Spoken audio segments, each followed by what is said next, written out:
ଏଠି ସମସ୍ତେ ଶୋଇଯାଆନ୍ତି ଆସନ୍ତା କାଲିର ଅପେକ୍ଷାରେ, କିନ୍ତୁ କେହି କେବେ ଚିନ୍ତା କରନ୍ତି ନାହିଁ ଆଜି ଯାହା ଆତ୍ମାକୁ କଷ୍ଟ ଦେଲେ ସେ ଶୋଇଥିବ କି ନାହିଁ। ମନେ ରଖ,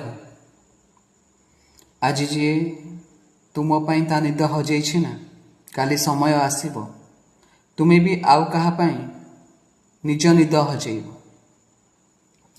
ଏ ନିଦ ବି ବଡ଼ ଅଜବ ନା, ଯେତେବେଳେ ଆଖିକୁ ଆସେ ସବୁକିଛି ଭୁଲେଇ ଦିଏ, ଆଉ ଯେତେବେଳେ ନ ଆସେ ସବୁକିଛି ପୁନର୍ଜୀବିତ କରି ମନେ ପକାଇ ଦିଏ। ଆଜି ପଇସା ଦେଇ ଯଦି ନିଦକୁ କିଣି ହୁଅନ୍ତା ନା, ତାହେଲେ ନିଦ କିଣିବା ପାଇଁ ଆଜି ଲମ୍ବା ଧାଡ଼ିଟିଏ ଲାଗନ୍ତା।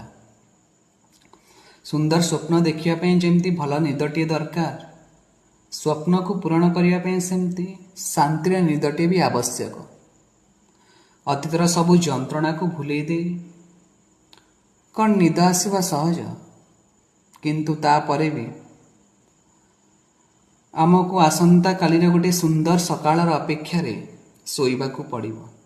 ଶୋଇଯାଆନ୍ତୁ ନା ଆସନ୍ତାକାଲି ସୂର୍ଯ୍ୟ ଉଦୟ ପାଇଁ। ଜୟ ଶ୍ରୀରାମ, ଶୁଭରାତ୍ରି।